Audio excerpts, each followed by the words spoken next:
theyeshiva.net. Some time ago, I was invited for a Shabbaton to a very large and respectable Jewish community in the United States. It was sessions a whole Friday and Shabbos and Sunday.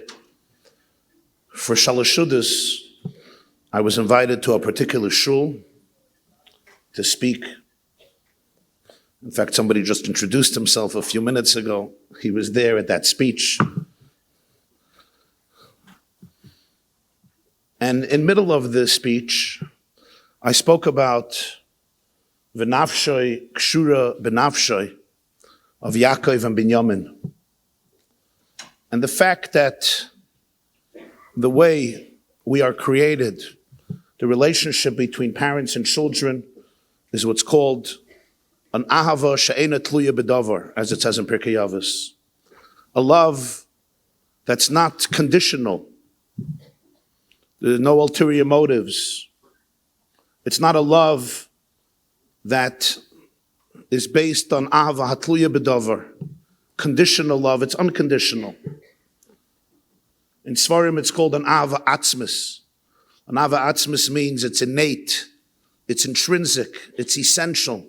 It's etzem to etzem, my core to your core.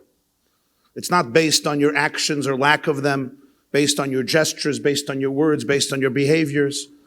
Those are important, but they actually can eclipse the real, genuine love.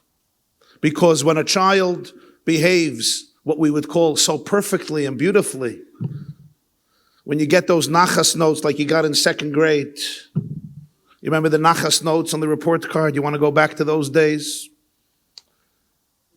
It's amazing, and it's a great feeling, and we're very grateful for it. But it actually eclipses on the Kinar Yisrael V'Ayaveu, on the Ava Atzmis, the essential love that's unconditional, that sometimes comes out precisely in a moment of failure and disappointment and setbacks.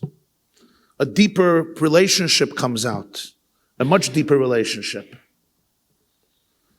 This is what I spoke about in that community, and I said, and therefore, be very, very careful when somebody advises you to sever your cords with your child because there's so much pain in the relationship. There's so much disappointment.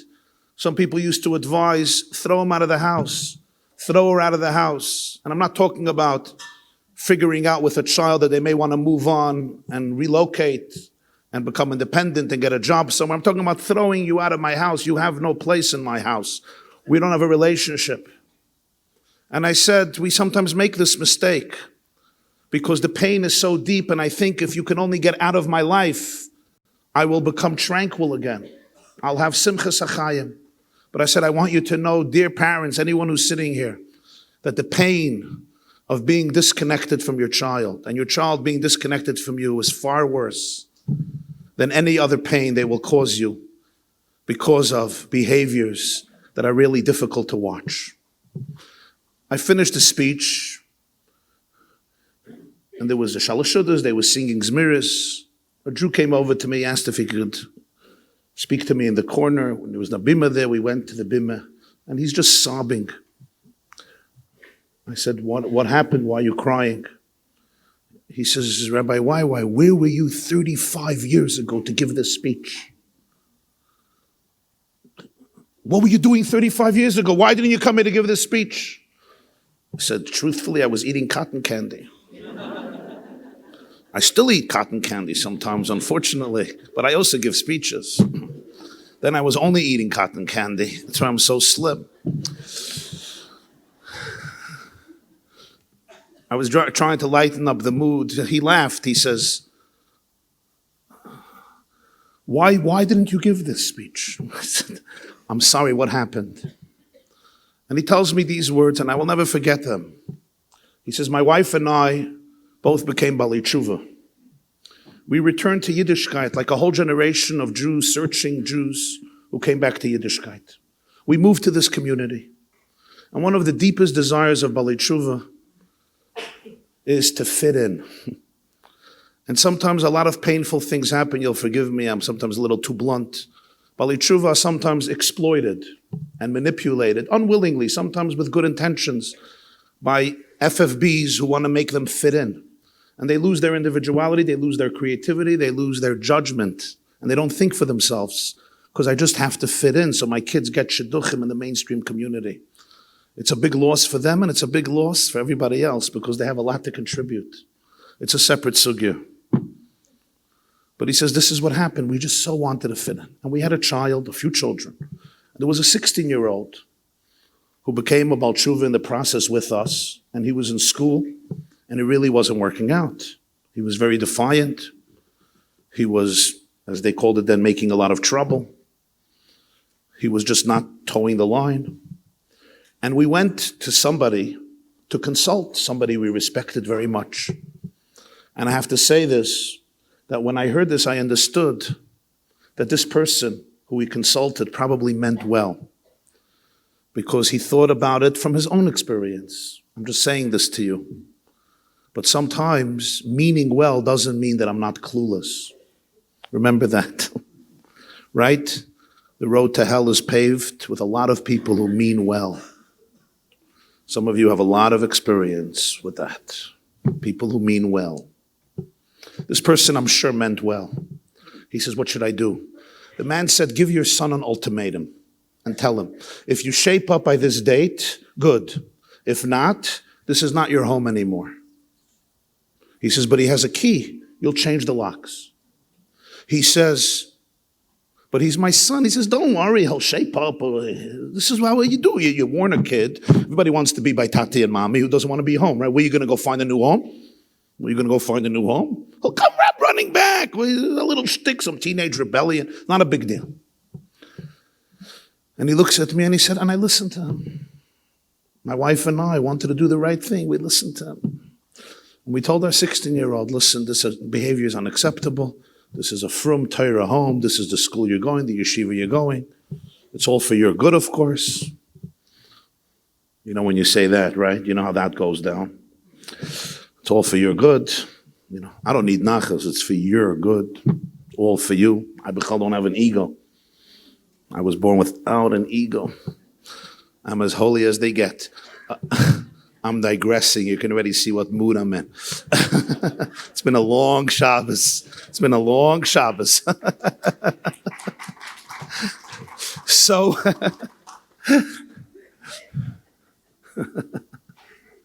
I had the schus to sit yesterday for around 14 hours, almost without interruption, listening to narrative after narrative after narrative after narrative. So I'm going to do a little therapy for myself right here. Sorry. So my cynical, humorous remarks, just consider my therapy. They told the boy, either you shape up or this is not your home. He didn't shape up, and 3 weeks later, we changed the locks. He looks at me, and he says, Rabbi Jacobson, it's been 35 years that my wife and I have not seen my son. We haven't even had a telephone conversation with my son. A few years ago, I found out that he married out of the faith. He has a few children who are not Jewish. That's why I say, where were you 35 years ago to give this speech? What do I tell this man?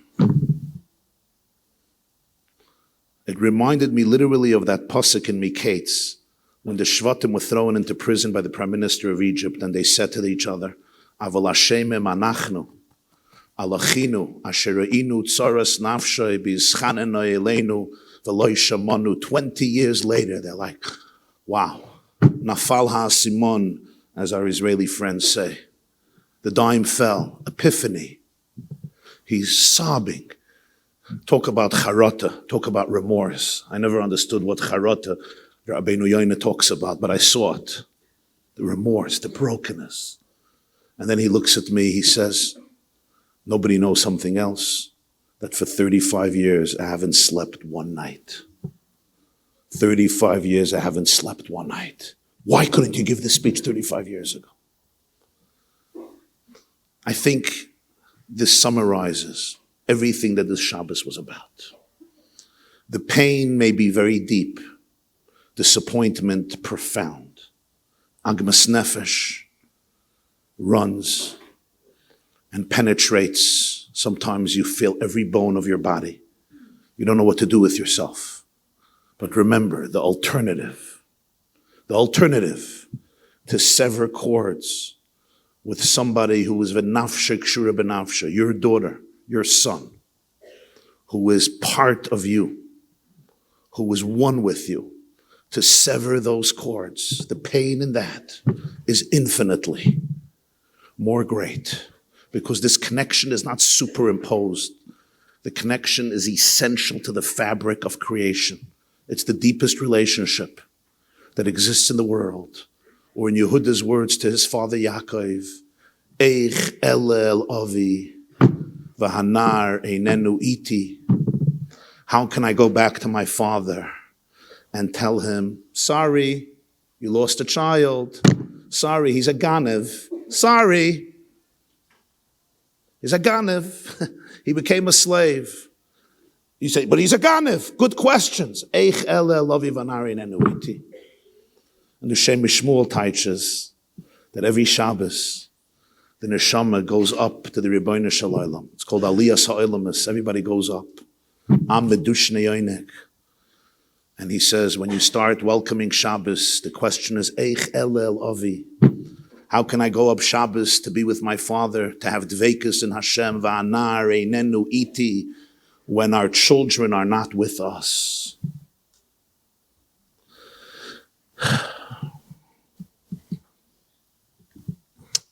But what do people do with the pain? People are reeling from so much disappointment. And let's face it, a lot of self-blame. Jews generally are known to be a guilty people. I say, what does it mean to be a Jew? It means you feel guilty. And when I sometimes, once in 20 years, I find a Jew who's not guilty, he blames himself. You show me one Jew who's not guilty, and I promise you he's blaming himself from not feeling guilty enough. Why am I not guilty? I'm not Jewish. It's fascinating, fascinating. Micha Amcha Yisrael. Guilt.com is owned by us. We say every morning, every single morning, 7 days a week, Shabbos, Rosh Hashanah, Yom Kippur, weekdays, Avinu Avarachamon Hamerachim. Rachem na aleinu v'sein b'libeinu bina lahavin u'lahaskil l'shmoya lilmoid u'lalamed. For those of you who have been davening all your life, say it once in English so you understand it. You could say it in Yiddish, or you could try to tune into the words. Do you know there's no tefillah where we mention Rachamim so many times? Avinu, our Father, of Harachamon, who is compassionate. Okay, I got it. Hamirachem, you said of Harachamon. Right? They always taught us, don't be redundant. Hamarachem, okay, I got it. Rachem, Rachem na aleinu, 3 times. For what? V'sein b'libeinu bina lahavinu lahaskel. So we usually say, God, hab rachmanas, Tata, have rachmanas and give me a little bina. Why, when we request bina and das, do we have to rely on rachmanas? And the Balatanya writes in Torah Parshas Vayetze, he says that's not the pshat. Pshat is something else. I quote him, Harachamim v'hadas tluyim zebazeh. There's no das if it's not preceded by compassion. It's not you're asking Hashem to have compassion and give me das. Avinu avaracham amarachim rachem no aleinu. Allow me to experience compassion, because only then can I experience awareness. Only with compassion comes perceptiveness, awareness, knowledge, clarity. You will never be able to become aware of yourself or your child without first having compassion. Knowledge without compassion almost never works. Harachamim v'hadas tluyim zebazeh. What I mean by this is, when I first don't have compassion, my perception will be tainted by anger, by frustration, by depression, by loneliness. I don't have that clarity.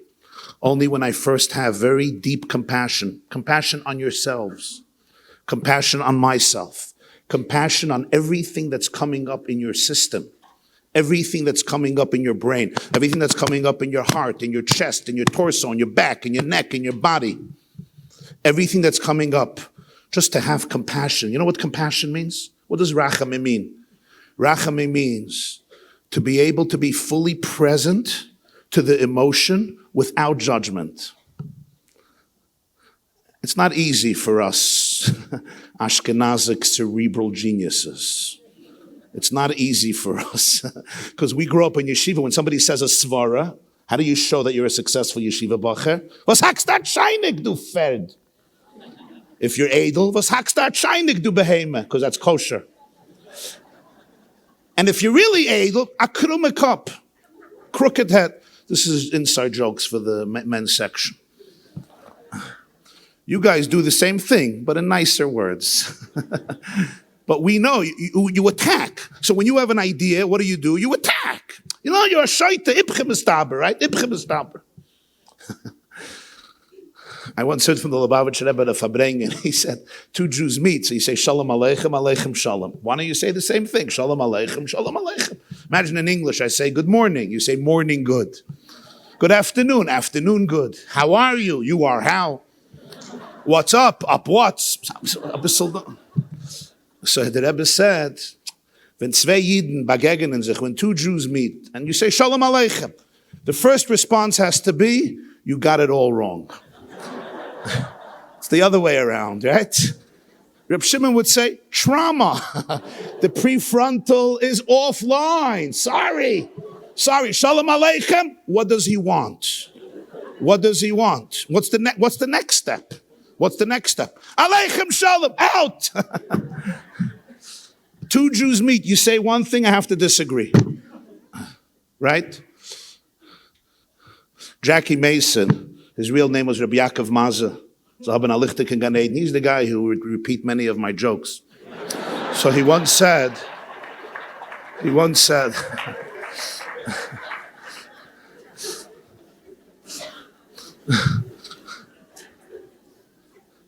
in a very deep shmuas that he gave on Jewish identity, and he was a maven, he said that when two Jews meet, if within 3 minutes they don't establish a family connection, one of them is not Jewish.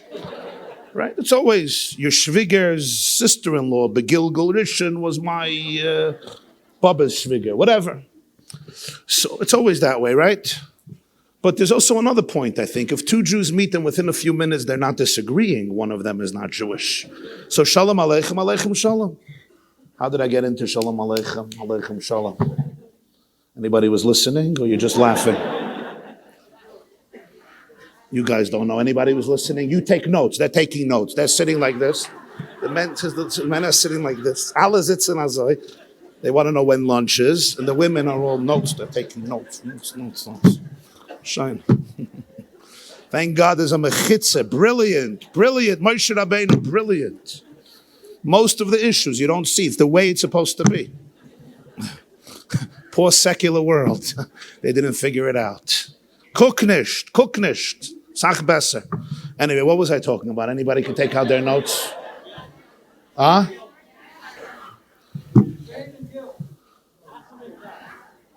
Rachamim and Das. Huh? Very good. Very good, without notes. Nice. Good to Kepala. Okay, your daughter takes after you. Avinu of Rachamim. What does Rachamim? Rachamim means to show up to the reality without arguing, without judgment, without arguing with my emotion. It doesn't make sense. Shalom Aleichem, Aleichem Shalom. Without judgment, but without the need to run away from it. Because when we don't judge, it's too hard. I'm out. Lunchtime, that's why we have breakfast, lunch, dinner.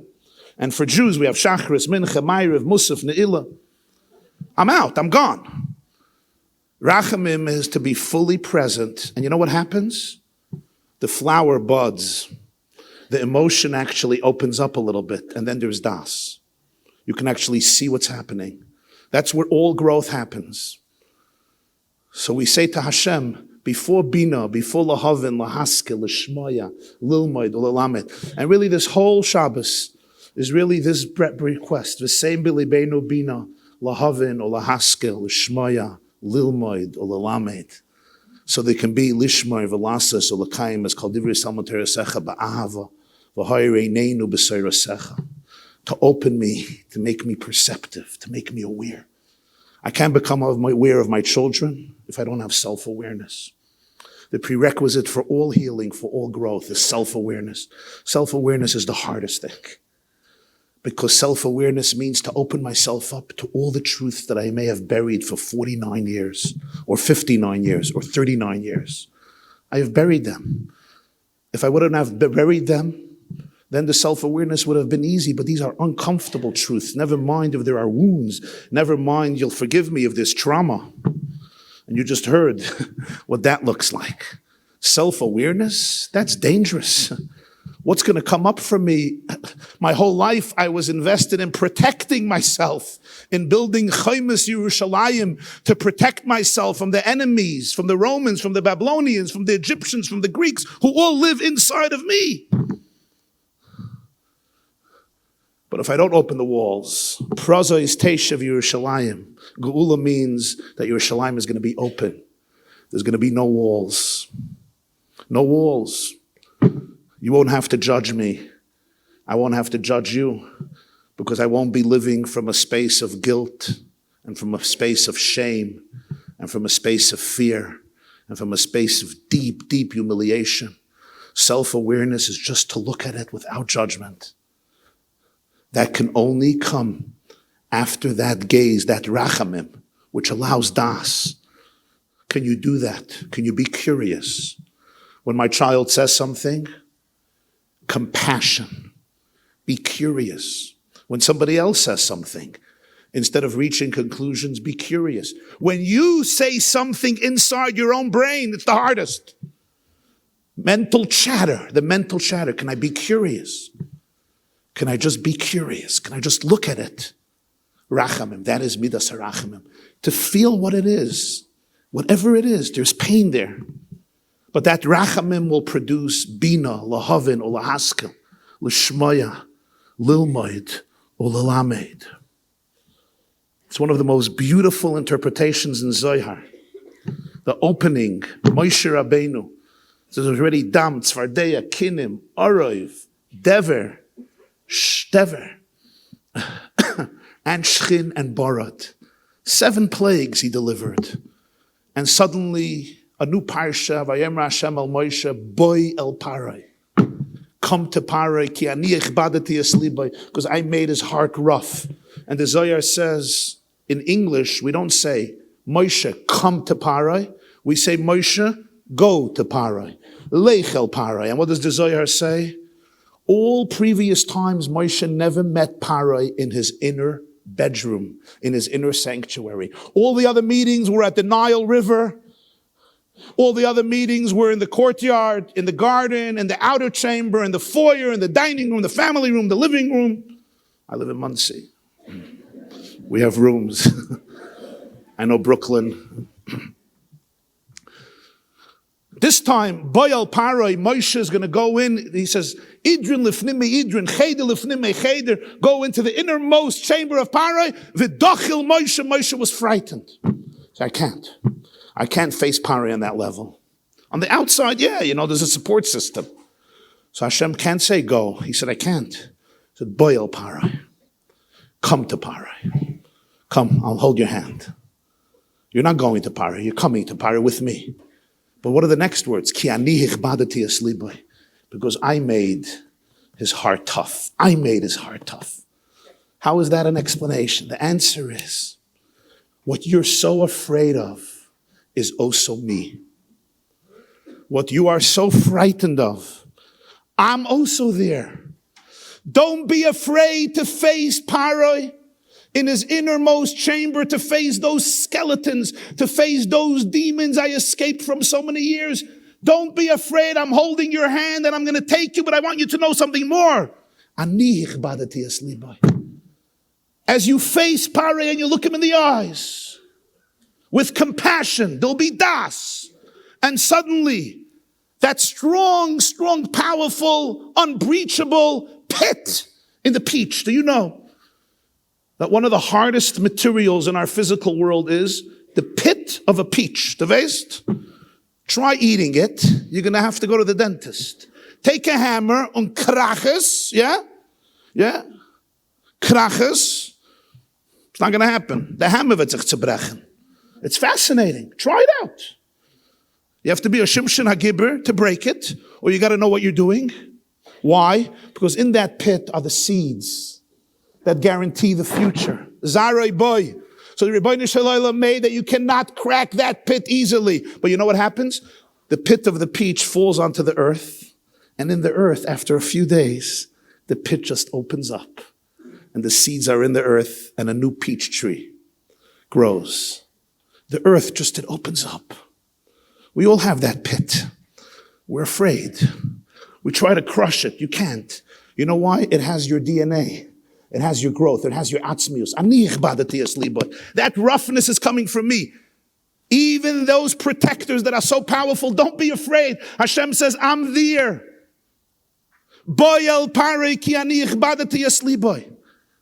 Because what happens here is, in this process, every emotion that comes up in your brain and in your heart, every physical sensation, every experience, every idea, every thought, as painful, as crazy, as insane, as excruciatingly difficult, as ferociously scary as it is, know the truth. It's an invitation for redemptive self-awareness. Every thought when it comes in, don't judge. Stop. Go deep inside. Boy el parai, Hashem says. Compassion. Das. And suddenly, you're going to become curious. What is this emotion telling me? What did my child's comment just do for me? And you know what will happen? After a few months, we will grow up. After a few years, we will become transformed people. We're not used to this. We're used to, I'm the mashpia, you're the makabel, you just told me something, you triggered me, I will scream at you, or I'm a nice guy, I'll run away for 3 years emotionally, or I'm even a nicer guy, so I'm going to freeze for 10 years emotionally. And in my eyes, I'm self-righteous. What I didn't do is, as we spoke Friday night, the Marital, between triggers, between stimuli and response, there's a space. And in that space is where human choice lives. In that space is where the Tzelem Elokim lives. The stimuli came, the trigger came, the arrow came into my chest. I don't want to respond from a place of instinctiveness, which may be defined by so many of my own protectors. But I really want to ask a much deeper question. What just came up for me? The only way you can do this is with compassion. If there's no compassion, you will never be able to do this because it's too painful. Rachamim, rachamim, rachamim on yourself. Have compassion for that experience. And now, talk to me, my kleine baby inside. My einigene baby, nicht the große baby, the kleine baby. Talk to me. What just came up? Your daughter just said something. She's 17 years old. You've been struggling for 4 years. She just made another comment as she opened the refrigerator and spoke about the nature of the food that you prepare in this house. From the food, she went to discuss the nature of your motherhood. From there, she explores your identity. From there, she goes on to explain to us your conscious and your subconscious, your subconscious, how you're mothering the other children. And of course, all of this is done with eloquence, with drama, with perfect language, straight from Shakespeare or Hemingway. And you fell asleep. Or you could do it the other way around. Father, mother. Instead of running, can I be there with full compassion for myself so now I can have full compassion for my child? Avinu of harachamon hamerachim, rachem na aleinu, v'sein b'libeinu bina lahavin ulahaskel, lishmoya. He doesn't say to teach, lishmoya, lilmoid, and then ulalamed. I have learned in my work, all speaking is really about listening. There's no speaking without listening. Look who's talking. I told you I'm doing therapy. Lishmoya lilmoid. Then ulalamed. And even with the lalamed, I need the lishmar. I need the lasa. So let me tell you something else. Every child you're struggling with will reveal another emotion in me or in you that needs healing. And maybe when one layer was dealt with, another layer will emerge. You'll say there was one child, I was calm breathing, and now there's a second one. At this point, I was choking, and now there's a third one. At this point, Ana aniba. Isn't that what Yaakov told Reuven? I lost Yosef, I lost Shimon, and now you want to take away Binyamin. This I can't survive. 3, I can't. And yet in our generation, there are parents sitting here with one child struggling, 2 children struggling, 3 children struggling, 4 children struggling, 5 children struggling. Sometimes more. You heard Reb Shimon's story Friday night. I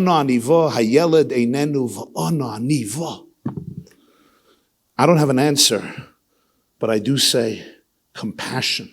Compassion for yourselves, parents. Cut yourself slack. Don't go into the work of self-blame and self-loathing and guilt. First of all, nurture yourselves. Forgive me. Nurture yourselves. Nurture yourselves physically, emotionally, psychologically, spiritually, whatever that nurture looks like. You need to be empowered. You need to have stamina. You need to have koiches hanefesh. You need to have simchas hachaim. You need to have vigor. But let's go one step deeper. Every child will challenge me to confront things that will allow me infinite growth that I could have never experienced without this. So you might say, why me and not my sister? And why me and not my brother? And why through such pain? And why through such circumstances? I'll go to therapy for 45 years. I don't have the answer to why. Why? I don't know the answer to that. What I do know is, in fact, I live every day with the question, why? Why? When I was born, they said, why? I'm trying to answer the question. Already at the bris, you understand what I'm dealing with? At the bris, they want to know why? So I'm trying to answer. Not such a joke, by the way, but we're not going to get there. Therapy has its limits also.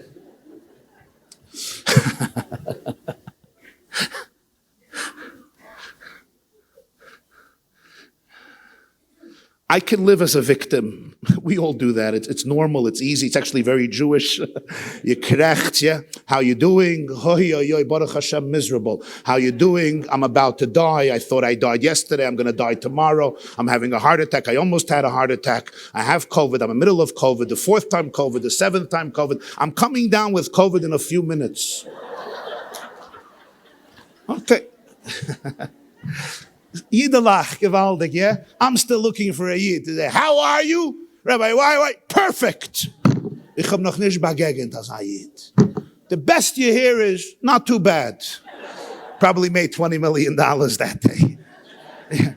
When somebody says, not too bad, I ask for an adova. Gedalia knows, right? Not too bad. Gib a million. Meiser, Chaimish, gib a million. Yeah.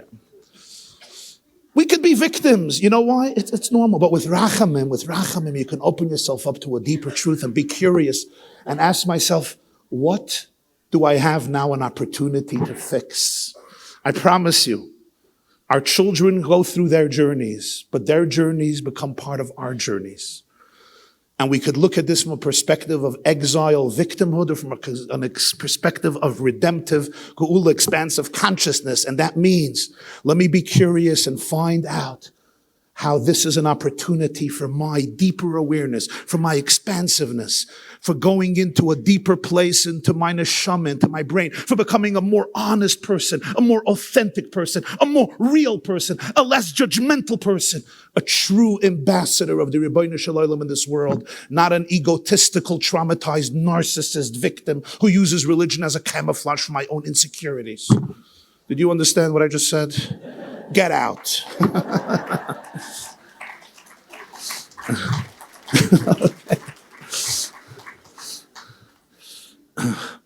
One of the best Chelem stories, I always love this story, it's so classic. If it would be a Chelem story, Mela.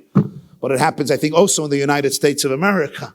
Right, this guy from Chelem is coming home from shul, and he's looking for something under the lantern. You know, they had those lanterns at night, lanternics, to light up the streets, and he's looking, and his chava says, Yankel, what are you searching for? He says, I'm trying to get home, and I lost the keys to my home. So I'm looking for them. He says, where did you lose them? He said, I lost them a few blocks away. So he says, why are you searching here? He says, because here there's light. Over there it's dark. I love to search for things, thank you, but if you have a cup, it would be better. If not, it's euch gut. It's fine, you can leave it. Thank you. If there's light, I'm happy to search. It's gewaldig to do b'dikas chametz, where everything is open. But then you don't need b'dikas chametz. B'dikas chametz is b'chayrim u'bizdakim. Thank you. That's for you. That's for you. It's a gift. It's a gift for being in the front seat and listening. Thank you. Thank you. Thank you.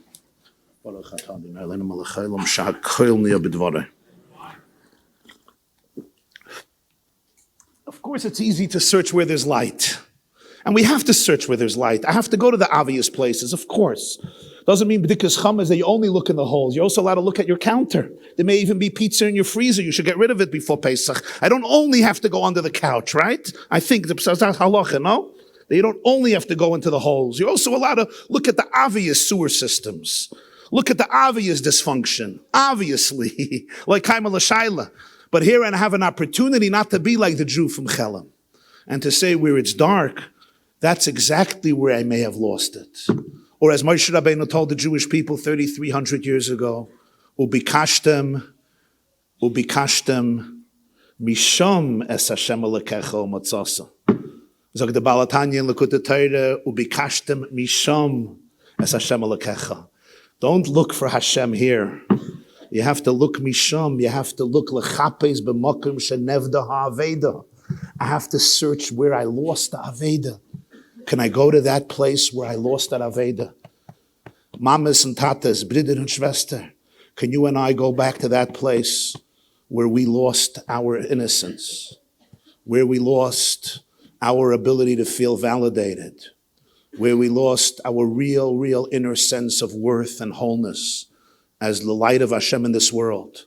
Can I go to that place where I was lost, where my inner core was lost, where I had to go offline, where things had to shut down inside of me? It's dark there. It's dark. There's no light there. It's an Aveda. Ubikashta misham. And when you're going to go there, you're going to see Ani hichbadati aslibai. Hashem is there waiting. Your neshama, your chelik elikami mal is always there waiting.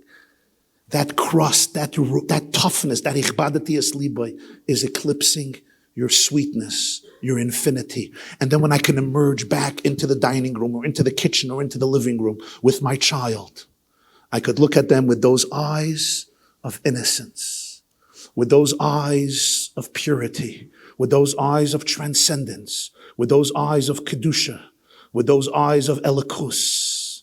It's all three words. We say it every Monday and Thursday, unless you're lucky enough to daven in my shul where there's no tachnon.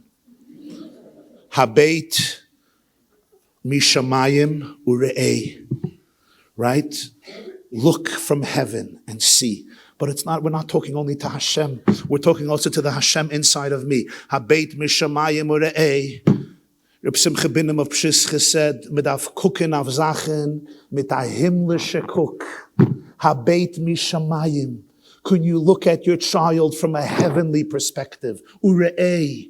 Can I look at my child not from the place of my triggers, of my insecurities, of my deep unresolved wounds? Habeit mishamayim. Can you look at your child from your own heaven? Can you look at yourself, mishamayim? Because only when I look at myself, mishamayim, can I look at you and my child and my student and my disciple, mishamayim ure'ei. Now let me say something. We talk all about Yeridas Hadoros, how horrible we all are.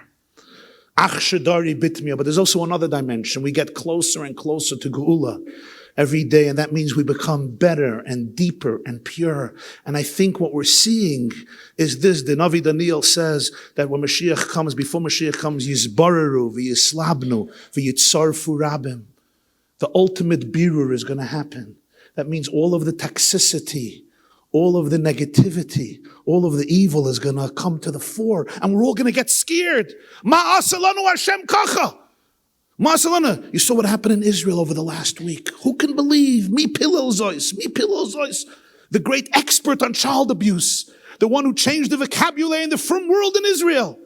Nobody could believe it, and everybody was saying they're all guilty of a conspiracy theory. So now the abuse victims have to be murdered a second time by nobody believing them. And people get so discouraged. People get so downtrodden. People feel that they have to despair. There's so many cover-ups. Vani hakatan lavdavka. I say to you that this is a time when the avodas habirurim is being finished, when the clarity is coming to the fore, when we're going to be able to see clearly light from darkness, truth from falsehood, superficiality from depth, real Yiddishkeit versus fake Yiddishkeit. Fake Yiddishkeit is powerful. Fake Yiddishkeit is very powerful. Some of you have been victims of it for many years, and some of your children have been victims of it. It's the fake Yiddishkeit where we use God to traumatize people, where we use God as an excuse not to think, not to use our brains, not to use our hearts, where we use God to cover up lies, where we use God to feel arrogant and elite, this elitism of us versus them, the successful Jews versus the losers, the students who have a right to thrive versus the students, the Nebuch cases. But in a time of birur, things come to the fore, and when things come to the fore, you need people of courage, people of leadership, people of authenticity to stand up and embrace the souls of every single Jew of our generation and realize that in previous generations, when all these emotions came up, we had the chelem choice, and it worked. My key is not there. There's nothing there. You look under the light, and we'll invent a new key. It doesn't open to the house, we'll build a new house. You don't have a house, that's why there's a sukkah. We'll figure it out. But there comes a time before Geula that every nitzutz needs a tikkun, and every spark needs a birur. That option doesn't exist anymore. And who are at the forefront of this tikkun? Our children. They're telling us, stop running. Chevre, stop running. Hisoiriri, wake up. But you know why you should wake up? Not because tragedy is coming. Kiva oirech, because your light is coming. Kumi oiri, stand up and shine. Uri, shir daberi, wake up, sing. Kvoid Hashem alayich nigla. The glory of Hashem is being revealed on each and every one of you. And for that infinite oneness to be revealed on me and on you and on you, I need to spit out all of those beliefs that are toxic, all of those beliefs that me or you or my child or my student is anything but a manifestation of divine love and divine light, is a manifestation of emes la'amita, is a manifestation of the greatest depth and beauty and holiness, to remove all the chatzitzim and all the mechitzas, all the mechitzas, everything that's coming up. Don't get afraid. Boy el paroi. We can go in now to the deepest chambers where Paroi sits in his own majesty, and nobody ever wants to go there. Hashem says, but there's no Yitzias Mitzrayim if you're not going to go into Paroi. If you're not going to go into Paroi, you will not have Yitzias Mitzrayim. I say, I don't want that. Let's stay in Galus. Do me a favor. Let me rewind the tape recorder of history. Tape recorder, alav shalom, pun intended. Rewind the tape recorder of history. Just 30 years, 20 years, you remember? But we're marching towards Exodus. We're marching towards Yitzias Mitzrayim. Boy el Pari, go into that place. I can't. And Hashem says, I got it. I'm coming. And when you come with me, you'll see. I'm right there. You have nothing to fear. Stay with the emotion. and let the pit open up. But you need earth to open the pit of the peach. Nafshi ka'afar lakaltia. We call it humility. If there's an ounce of spiritual arrogance in this process, we lose the plot. Humility, ka'afar. When I can be humble, when I can be open, what does Hashem want for me at this moment? The pit's open. And suddenly you see, thank you.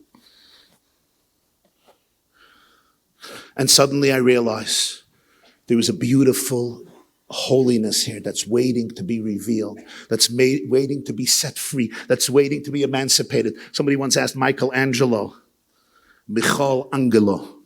how he managed to sculpture David. How do you do it?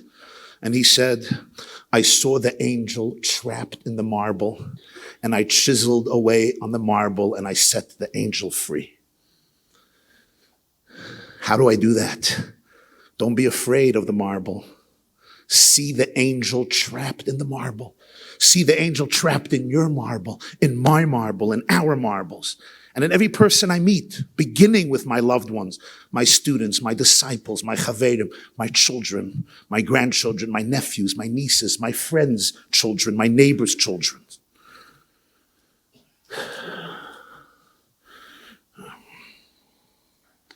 And I have to say, maybe this is in parentheses, but probably not.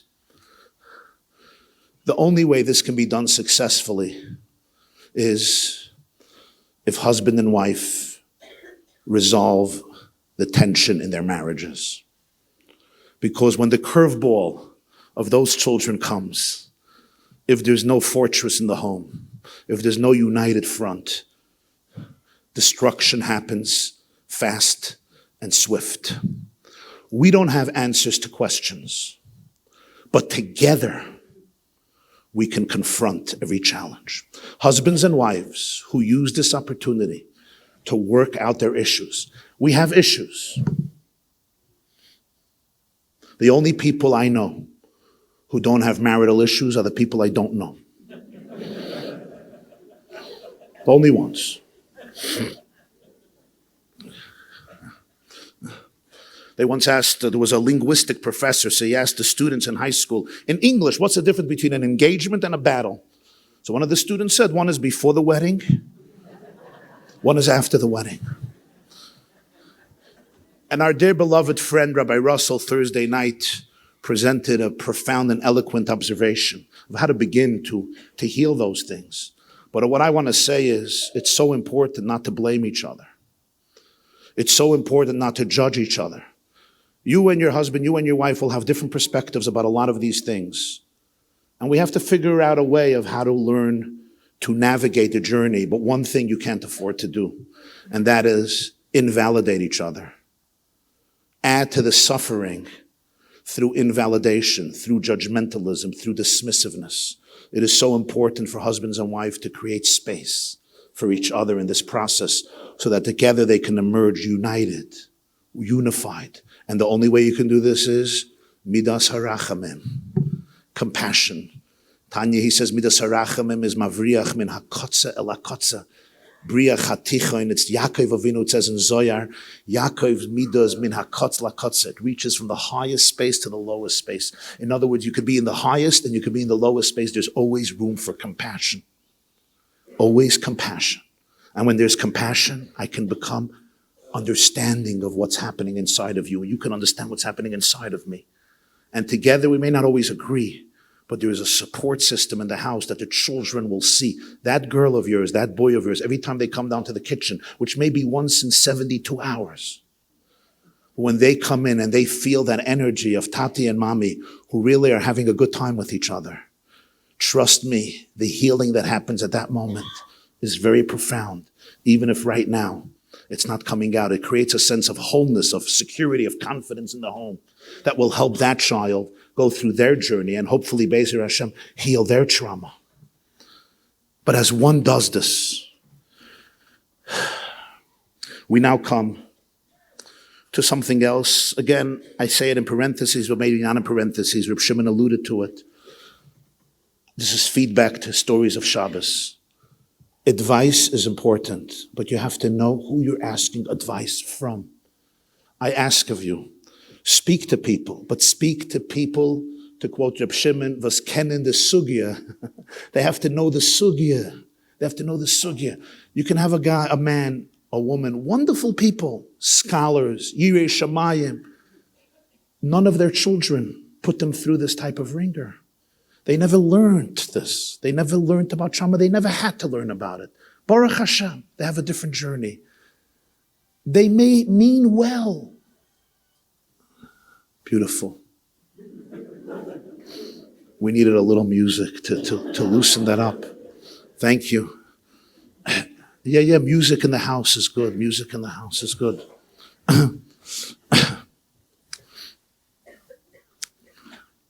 The man may mean well, the woman may mean well, but they really don't understand that. They just don't understand it. And you come, you're so searching, you're so thirsty for something to hold on to. There's a shipwreck. There's a shipwreck. The Titanic is sinking. Right? And you're looking for a piece of wood to hold on to. And this person has a name, right? So you go consult. And because you've been through so much pain, your husband or the wife says, we have to listen. We just have to listen. Only one problem. The person really has no experience. They may have textbook knowledge. But if they have not dealt with real people, real children, real teenagers, they don't know what those tattoos look like. They don't know what the heroin looks like. They haven't spent time with them. They haven't seen the pain, the frustration. They don't know what an overdose is. They may have read an article somewhere about it. They haven't sat there with the parents sitting shiva for the child who overdosed. They haven't. Maybe they have sitting there, but they didn't take the time for whatever reason. Maybe it's not their thing to really educate themselves. What trauma is. What it looks like when a child is broken within.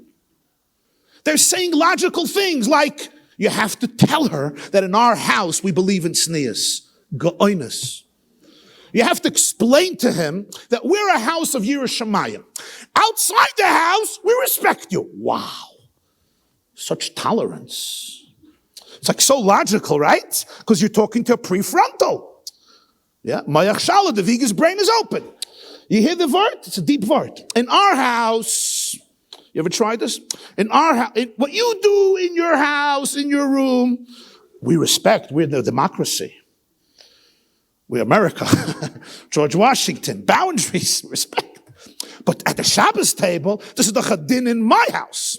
So there's two dinim. There's shnei dinim, right? Prefrontal. There's a din in my house, and there's a chalois by you. So you tried it, right? And it worked wonders. So he didn't come down for 6 months. Because he was teifes the svara very deeply. If somebody doesn't know the imay anoichi b'tzara, they may be a top therapist. They may be a gevaldik yirei shamayim. Maybe a person who knows choshe mishpat, evena ezer, yoredeya. Milk in the cholent, they're the experts. No question. You're having a din Torah with your partner, at the bagamvent to bagazelt, keminig hana gidim am for samim. He's the expert. He's the expert.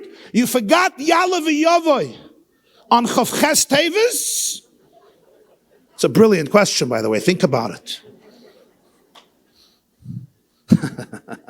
He's the expert. I'm also the expert on that. Come to me. If you forgot Yalav Yavoy Chavches Teves. Important questions, by the way. I'm not a broken teenager whose life is on the line. A girl or boy cutting themselves. Stone drunk every night, 3 o'clock in the morning. Isolated in a room. You need to speak to people who really get this. Somebody who doesn't, gesundheit. And you know what? Mama and tati, don't shut down your brains and feelings. Be educated consumers.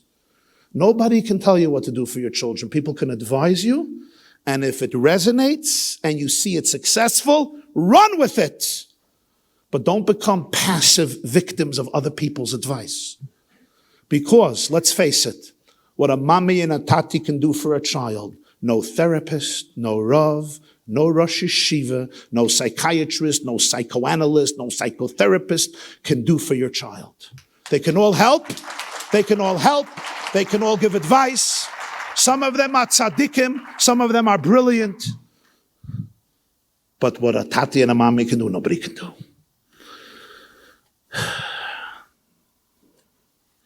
Which now brings us, my dearest friends, to the children themselves.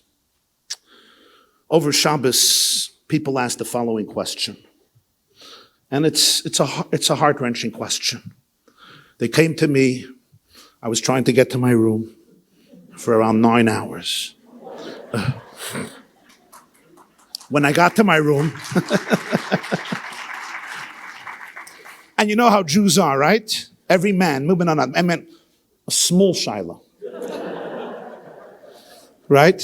And then he's like, I went through a lot of trauma. Small shiloh, thank you. Women are not like that. Women are, when are you going to have time?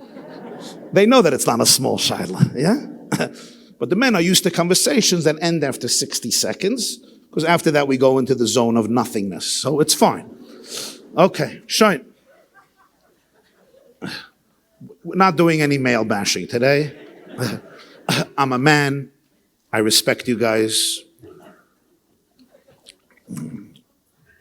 But one of the big questions, anyway, so 9 hours I was trying to get to my room. I finally escaped. When somebody asked me a question on the Parsha, I knew it's time to escape, okay? Question on the Parsha we'll do next week. We'll do Yisro, Mishpatim, Tetzava, we'll do question on the Parsha. So I said, let's talk later. I ran up. The Eibishter geholfen, my door was locked. No key. So I said, okay, hineni. It's time to go back down, but I'll hide in the library with the Svarim so I could finish some of my shiurim. So I went in the library, somebody was waiting. Oh, Baruch Hashem, you're here, Bashgacha Pratis. It's always Bashgacha Pratis. And that was the end. And then it was already time for Tikkun Chatzos a few hours later. But one of the big questions is, the question, Ma chatasi, what did we do so bad? You know, my sister, 12 kids, yeah. Everyone went through the conveyor belt. You know the conveyor belt? I once asked a Rav, what's your mission statement in shul? He says, my vision from my kehillah is 3 things. I hatch them, I match them, I dispatch them. Next, Dor hoylech v'dor ba. Yeah. And they make it look so easy, right? They make it look so easy. And before you know it, they had a baby, and next thing, mitzvah tanz. In between, there was 17 years, 20 years. Next generation. And suddenly these parents are standing and said, you know, are we so bad? Are we so evil? Have we sinned so much? Is this our Gehenna? One person told me over Shabbos, he says, I was told that God doesn't give you a test that you can't withstand. So he gave me a test with one child, I withstood it. So he gave me a test with a second child, I withstood it. So now he sees that I'm withstanding tests. So he decided I'm going to be the guinea pig. And now another child and another child. So my resolution is I'm stopping to withstand tests. Gege finzich a zweite. Or as Tuvia says, I know we're the chosen people. Can't you choose somebody else? Just for a couple of years.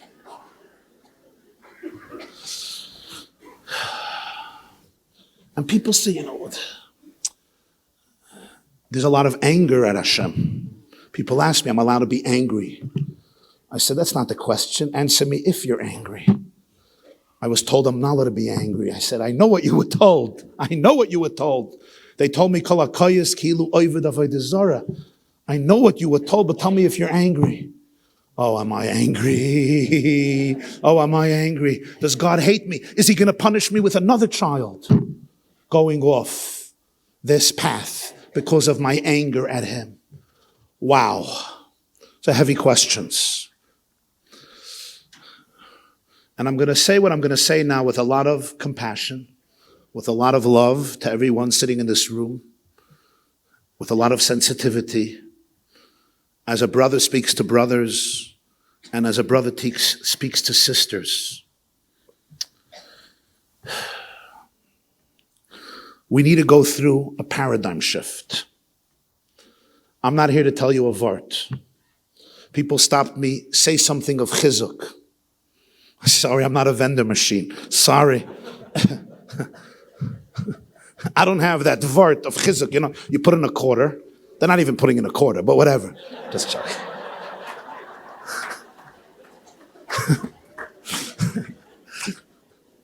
Boom. Chizuk. Rabbi, why chizuk? Give me a clip right here, right now. Give me the clip. Ainley, the vending machine is empty. We got to refill it. But we need to go through a paradigm shift. You don't need a chizuk vart. You don't need a shalashudas vart. You don't need a sermon. You don't need a drasha. You don't even need a shiur. They're all good, but it's not what you need. What we need is an internal, transformational, existential paradigm shift. Hast du verstanden? Man darf haben an innerliche, psychologische, emotionelle und geistige Überkenntnis. Jetzt versteht ihr? Okay, you want Galiciana Yiddish. Okay. What we need is, we need to turn over a kishkes.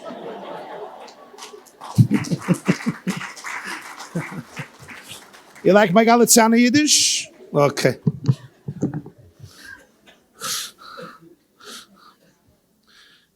And let me illustrate. I finished a shiur once before Purim in Monsey, a woman's class in our tent in Monsey every Tuesday. A woman comes over to me. She says, I hate Purim. I'm like, why? I'm thinking, of course, she's giving too many shalach manasin. The shalach manasin are too fancy. She's preparing 2 months in advance, and she's stressed. So even before listening, I say, you know, shalach manas you have to give to one person, an orange and a hamantash in a brown bag. You remember those shalach manasin? Like Yuzeda used to give? In Kraka. A brown bag, yeah? An orange and a hamantash. They even did it in New York in the 1950s and 60s and 70s. You don't need a $399 shalach manas with a fake violin that is going to last till the next day, Shushan Purim, in the morning. When your tzatzka breaks your tzatzka. You really don't need that. In fact, I know you love me without the violin. I like hamantashen. I don't need your violins. You want to send sushi? So send sushi, noch besser. But I'm already giving her a sermon to give her a nice Purim. I said, find one friend. She says, no, it's not my issue. I said, what's your issue? She says, I cry every year for Esther. I said, okay. This is original. Was hast du mit Esther? Does she have a story from her school? What happened with Esther? Did Esther grow up in Monroe and Williamsburg and Borough Park and Monsey and Lakewood and Meir Sharim, Kiyasefa, B'nai Brak? What happened to Esther?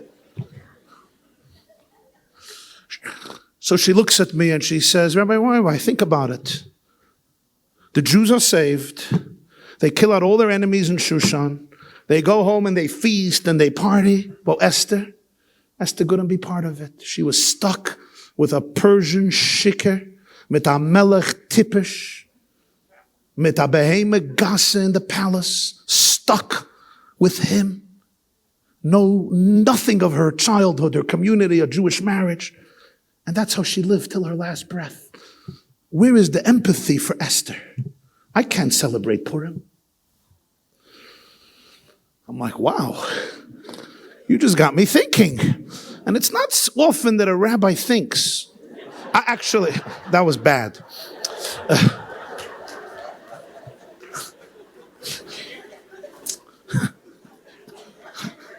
Okay, if I wasn't fired yet, you say. Shrine Gadal, you have a job for me? You'll still talk to me or no? I love rabbis. I'm a rabbi. But it's not often that we get, you get a question and you actually think. Without like, yes, station. So Magen Avram, the knee-jerk answers. Yeah, it's a pashtadach. So I'm like, whoa, I got to think about this. So I breathed, I grounded myself, of course. You'll explain your husbands what I mean. And I thought about it for a few moments. And then I said, it's a good question, it's a deep question. But I think I may have an insight that may be worthwhile to reflect. And I said, be honest with me. It's 1938. It's 1938. And you're given an opportunity to marry Heinrich Himmler, Yemach Shemai, Adolf Eichmann, Yemach Shemai, Göring, Goebbels, Mengele. And you'll be with them in their home. Even you're invited to go to the Berghof of the Yemach Shemoinik himself. I'm not going to say his name. And you'll be with him. It's devastating. It's surreal. It's beyond painful. But it's one more thing I want you to remember. As a result of that relationship, not one Jew will be murdered between 1938 and 1945. The entire Holocaust will be avoided. And I said to her, at your last breath, will you look back at your life and say, what a horrific life? Or will you look back at your life and say, thank you. Ashreinu matoiv chalkenu. Manoyim goyroli. Mayofa Yerushasi. Yes, I did not follow the trajectory of the valedictorian of Beis Yaakov that I was. I know. I didn't live up to the expectations of Beis Ruchel, Beis Yaakov, B'nai Surah, Beis Rivka, B'nai Siyin, B'nai Schanya, Brur Yeshulamis, Nineveh, Rachel, Chana, Dvaira. I did not. And at some point she turns to Mordechai and says, I'm the wrong woman. You don't understand. I'm a good Beis Yaakov girl. I was supposed to get married, live a life of Torah, Kedusha, Yireh Shamayim. And Mordechai doesn't have an answer, but he says to her 6 words that change history. Umi yodeya im le'eis kazois higat l'malchus. And I once heard from the Rebbe, he said, he should have said, Ani yodeya, I know. He said, no, I don't know. Mi yodeya. There are things in life that are beyond das. Don't try to wrap your brain around what your shlichus in this world is. Mi yodeya.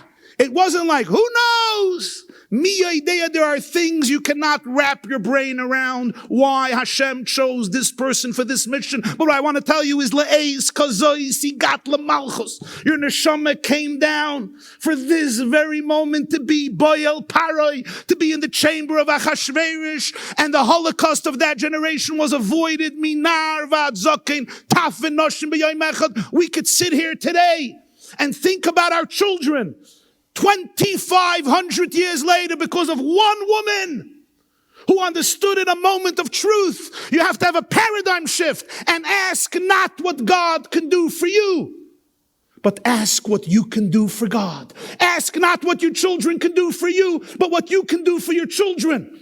Ask not how everything can fit into my box based on how I define my mission in life, but ask, what's the le'eis kazois higati l'malchus? What is my mission? What is my shlichus at this moment? What is the Ratzoin Hashem? What does my mission consist of? And in fact, you'll see, Ad Hayom, we read a Megillah. We're soon going to read it. Next month.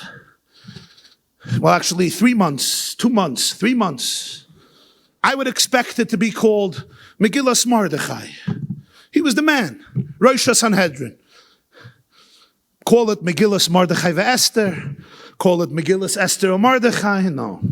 There's one name. Megillas Esther.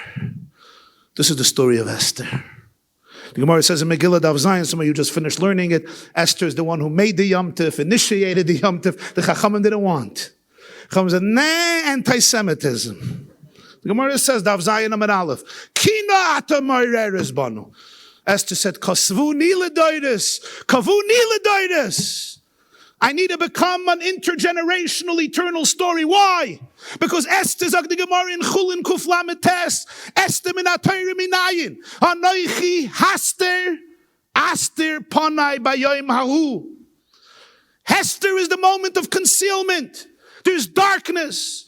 I don't see a purpose. I don't see a mission. What am I trying to do as a Jewish father and mother? Raise these kids. What am I trying to do? Make a Shabbos table where they sing Zmiris and share Divrei Torah. What am I trying to do? Have a frum home. What am I trying to do? Create an atmosphere of simcha, create an atmosphere of avos Hashem, avos HaTorah. Ma pishi o ma chatosi of everybody sitting in this room. Tell me, what is your great sin? That you're trying to raise families that are saturated with avos HaTorah, with Yiras Shamayim. Esther panai bayoim hahu. It's a time of Esther, of concealment. But you know what Esther's revolution was? She made a paradigm shift. She wasn't anymore the sweet, innocent mommy who just follows that path and when things are shaken up, falls into depression and says, why, I'm such a bad girl, I'm such a bad lady. Look at my sister-in-law, my aunt, my mother. Or the father looks in his eyes, in his own, into himself, and he says, I must be such a Rasha Marusha. What have I done wrong? This is so crazy. It's Esther panei bayei mahu. Esther stopped. Esther went away from that. You know why? Because when I'm in that mode, there's no compassion, there's no das, and I cannot be a leader.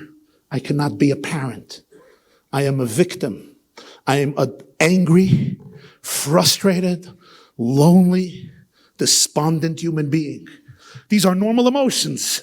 Lonely, despondent, depressed, angry. Normal. Don't judge them. Don't judge them. Have compassion for them. And take a deep breath and go a step deeper and say, God is not punishing me. God is not even preparing me for Olam Haba only. God is not even only giving me things to crush me in Olam Haza so I get a beautiful Olam Haba, to teach me lessons. It's much deeper. Friends, it's a generation right before Geula where you were given a shlichus. You're on a mission.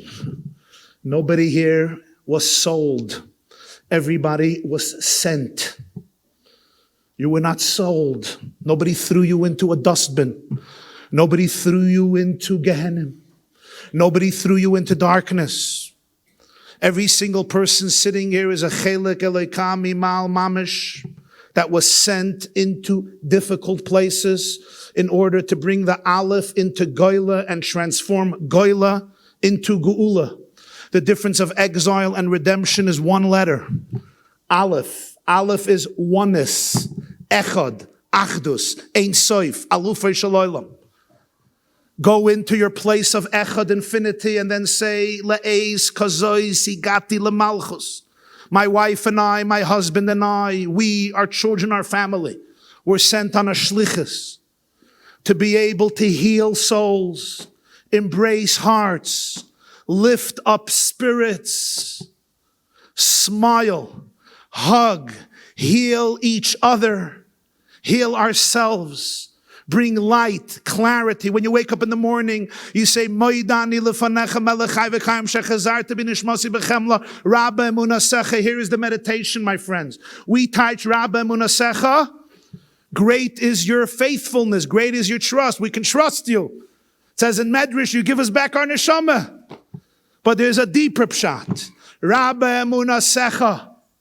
Your emunah in me is so great that you have given me this child or these children for me to be able to lift them up, to polish their diamond, and to believe in them so that they will be able to believe in themselves, to be able to see their wholeness, their glory, their brightness, their innocence, their elikus.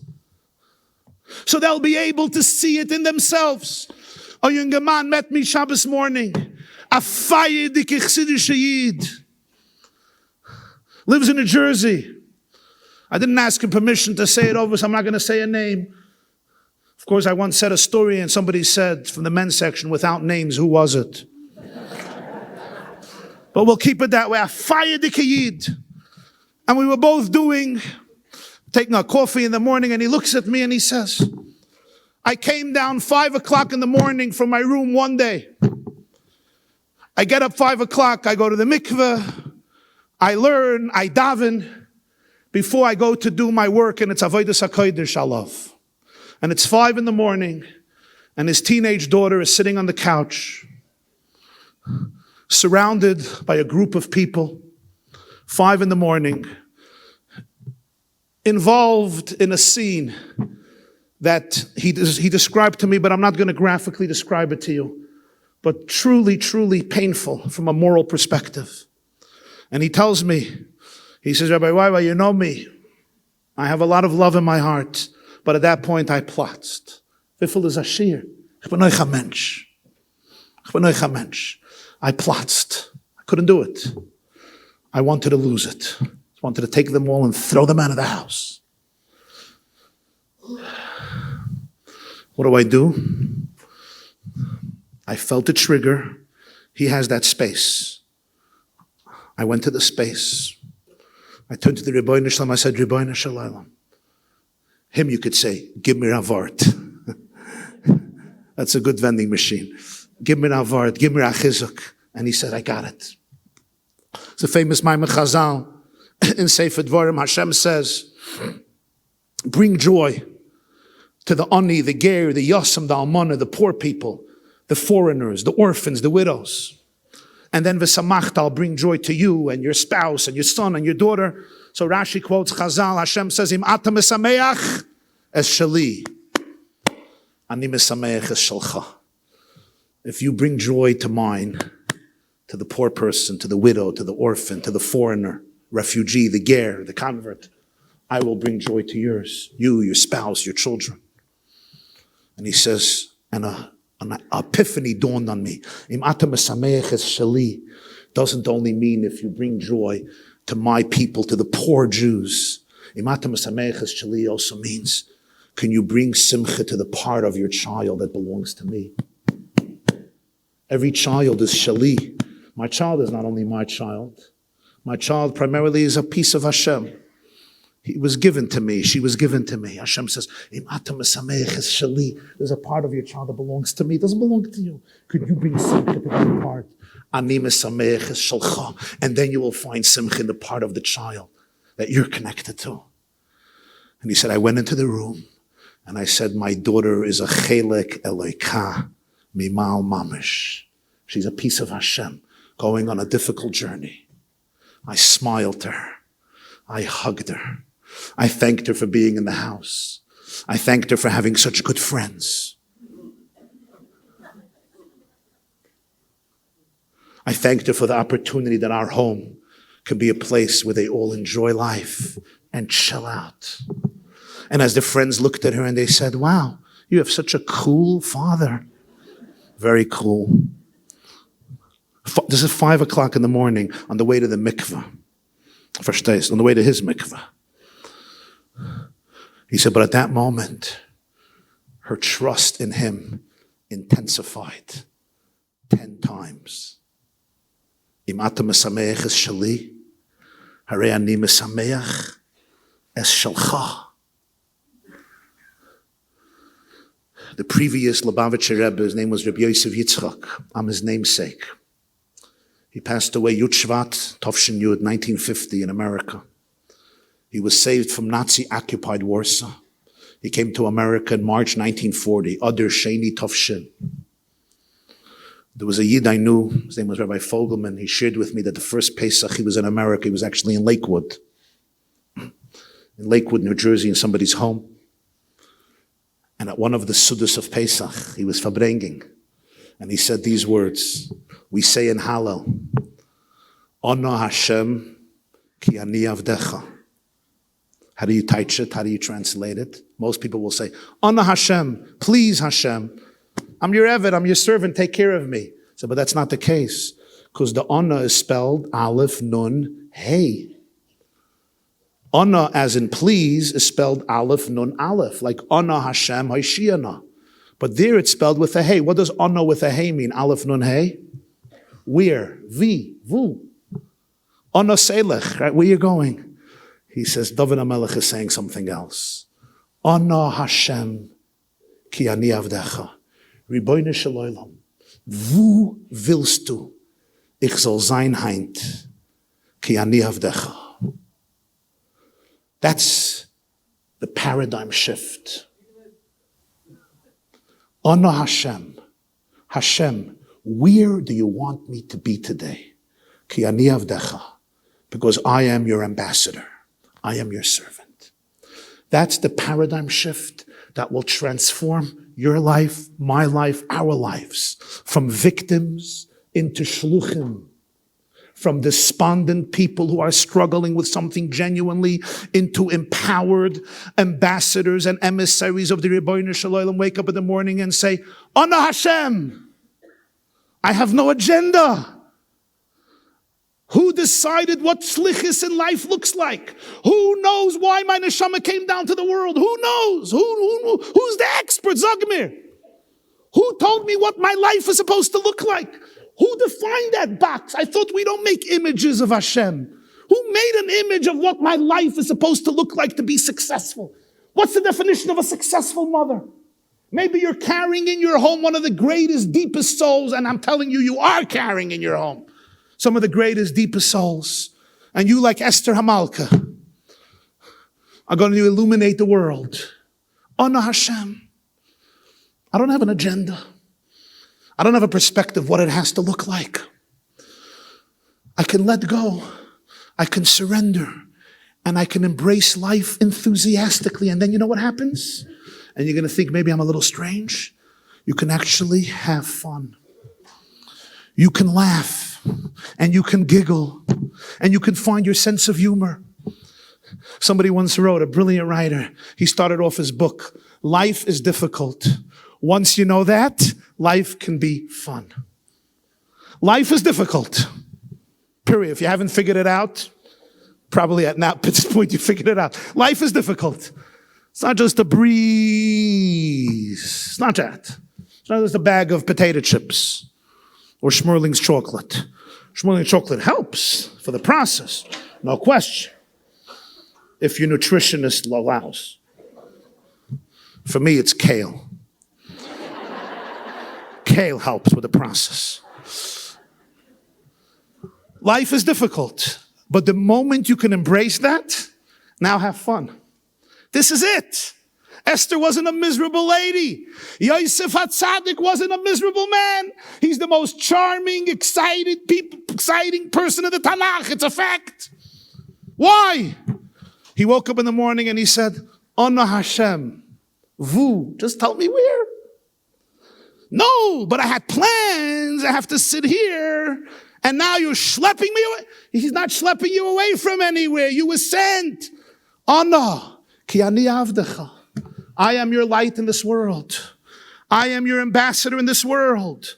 I am your manifestation in this world. Right before Corona, literally a few days before March 2020, I was invited to go to Rostov on the Dan River in Russia.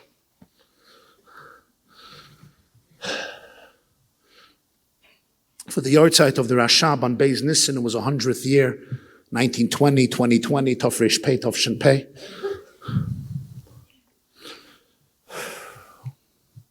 I needed to renew my passport. The problem is the flight was getting very close. And I needed the express passport service.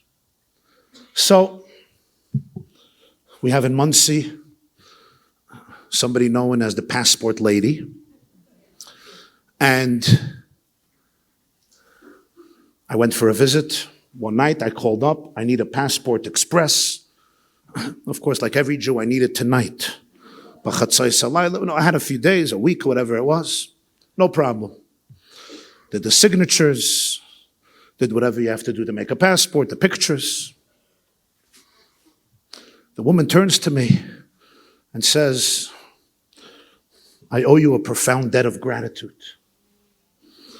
I said, why?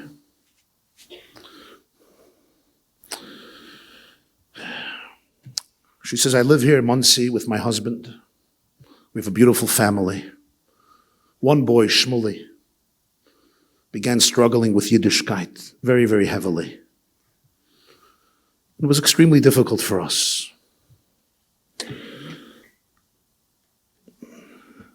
Through unconventional means, he found another wonderful Jewish girl who grew up in Lakewood by the name of Rachel. And they befriended each other. And they developed this relationship. They really liked each other. Whatever I tried, my husband tried, wasn't successful. It seemed like he has left Yiddishkeit. They decided to get married.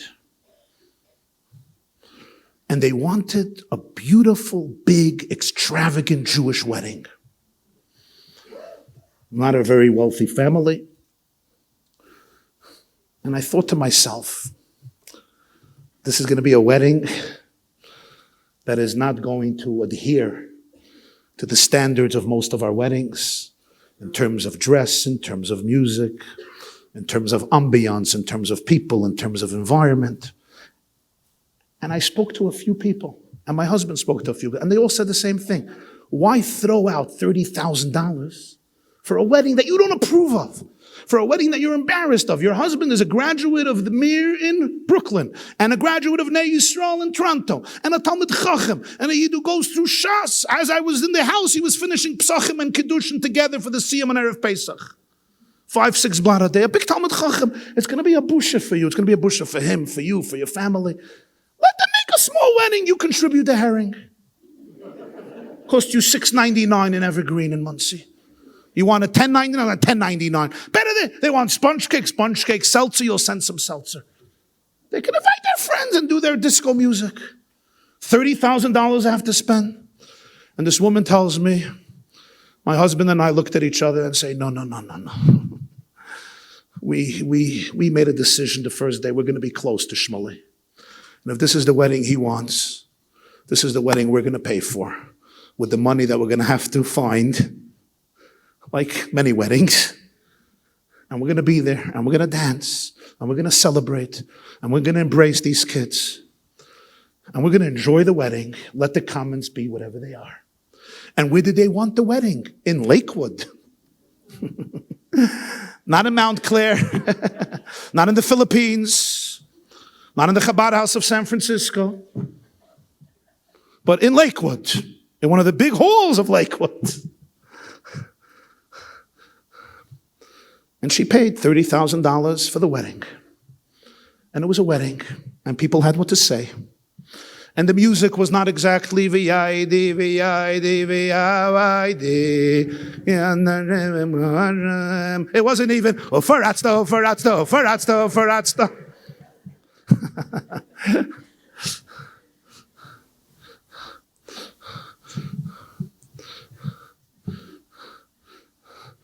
But they got married. It was a kosher wedding.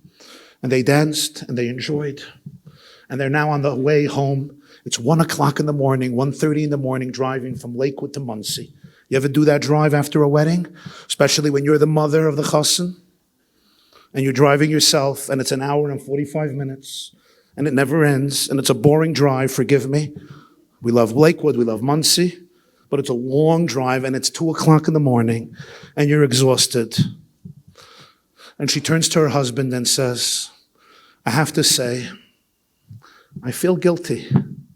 So many people made this comment that it was the wrong thing. It was giving a hechsher with $30,000 for nishkin Yiddish, nishkin Torah dike chasana, kama Yiddish chasana. I feel bad. Not just the waste of money, Was it the right decision? Did we give a hechsher for such a wedding? And she's like, I should be happy. My son got married tonight. But I'm not. I'm feeling down. So her husband, as a good husband, listens. You heard what I just said, or you weren't listening?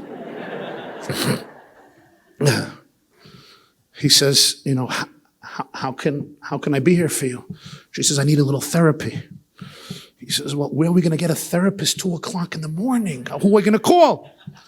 And she said, Rabbi YY. And she went to YouTube in the car, or whatever website she went to, and she typed in Rabbi YY Jacobson, and there I was driving with them from Lakewood to Muncie, 2:30 now in the morning.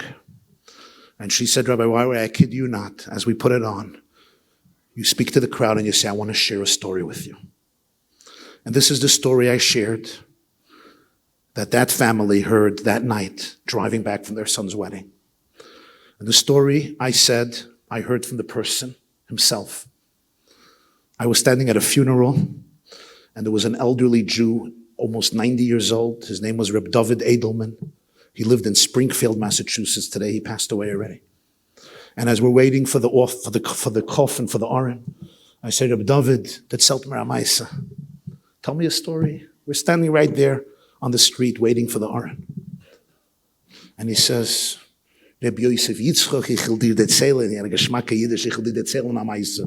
I'll tell you a story that I experienced. It was 1943, Tafshin Gimel. He says, me, David Eilman, and my chaver, whose name was Hirschel Fogelman, who was living at the time in Worcester, Massachusetts, Rabbi Yehuda Tzvi Fogelman. We were standing at the break in the afternoon. They were both Talmidim in the Tomchei Tmimim Lubavitch and the Lubavitch Yeshiva on 770 Eastern Parkway. 3 years after the previous Rebbe, the Rebbe Rats came to America, and it was a little yeshiva, 770 Eastern Parkway, Tomchei Tmimim.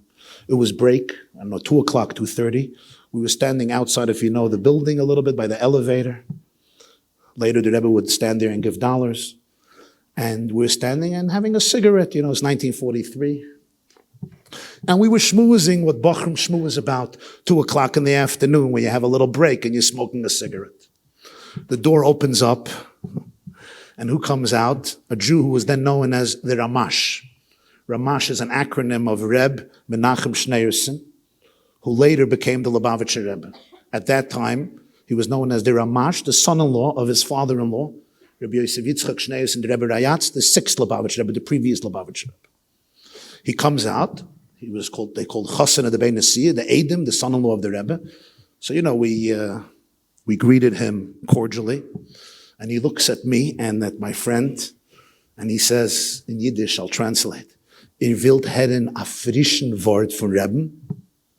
Do you want to hear a fresh Wort, a fresh insight from the Rebbe, referring to his father-in-law, the Rebbe Rayatz?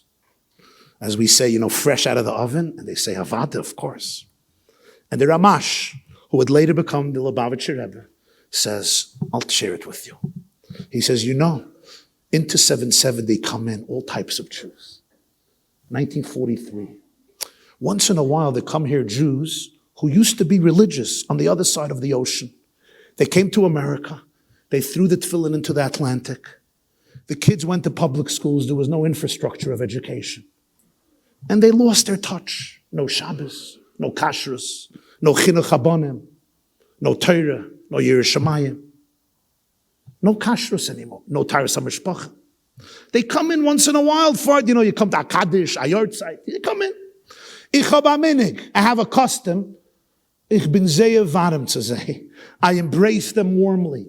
I greet them. I welcome them. I connect to them. And I encourage them. Und se da ältere Chassidim. There are older Chabad Lubavitcher Chassidim who tell me, this is a chutzpah. This is a disgrace. You're giving a hechsher to their Chilul Shabbos. The Lubavitcher Rebbe's son-in-law is nice to them. What does that mean? They're wonderful Jews. They could drive on Shabbos. They don't have to eat kosher. They could keep the stores open on Shabbos. You're giving a hechsher. What should I do, I said? Throw them out. Be rude. Be harsh. Don't be nice. Tell them the truth. The Rebbe says to them, bei mir ist euch gekommen anders. I thought differently, but I didn't know. Maybe I'm wrong. Bin ich heint aruf zum Rebbe. So today I went up to the Rebbe, my father-in-law, zum Schwer. He said, zum Schwer, to my father-in-law. And I told him the question.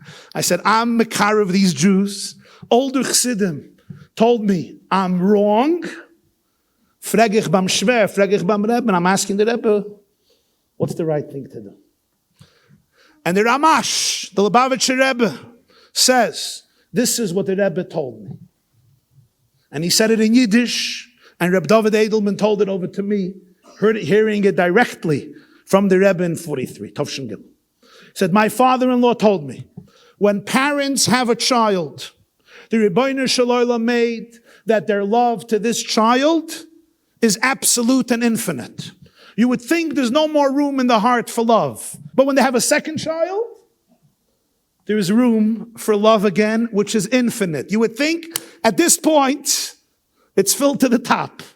They have another child, and the heart expands yet infinitely again with overflowing love to the child. And with each child, the heart opens up and becomes a conduit for more and more infinite, endless love.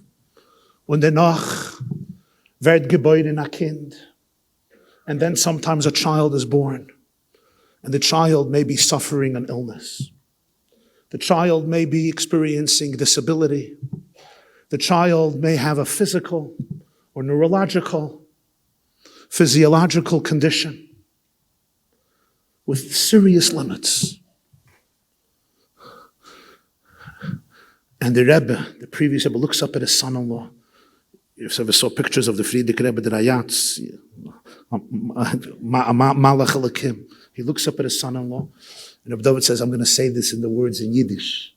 He says, für dem Kind haben sie an eigenartige Liebschaft. For this child, they have something special of a love. Because the pain, because the difficulties of this child, there's so much empathy. There's so much compassion. They don't love this child less. You can even love a child more, this is the child they love even more. The first children they love infinitely, emes. But this child they love even more infinitely. He says, the Rebbe looked at me and he said, Der Eibishter hat lieb jede Eid wie an eigenem Kind. Hashem loves every Jew infinitely like you love your child. Aber wenn sie da Eid,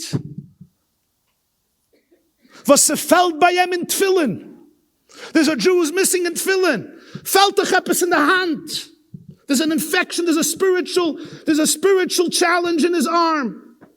Ayid was get nicht kein Zdaka, felt in the hand.